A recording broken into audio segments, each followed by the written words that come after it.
Pan Indian താരമായി വളർന്നു വന്ന ദുൽഖർ സൽമാൻ തന്റെ അഭിനയ ജീവിതത്തിലെ ഏറ്റവും സവിശേഷവും വെല്ലുവിളി നിറഞ്ഞതുമായ പ്രൊജക്ടുകളിൽ ഒന്നായി കാന്ത എന്ന ചിത്രത്തെ അടയാളപ്പെടുത്തുകയാണ്.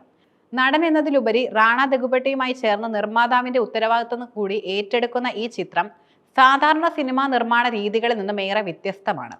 5 മണിക്കൂർ നീണ്ട കഥ പറച്ചിലും സിനിമ തന്നെയാണ് ഇതിന്റെ വിധി നിർണ്ണയിക്കുന്നത് എന്ന ദുൽഖറിന്റെ വിശ്വാസവുമാണ് കാന്തയെ ഒരു സിനിമാറ്റിക് പ്രതിഭാസമായി അടയാളപ്പെടുത്തുന്നത്.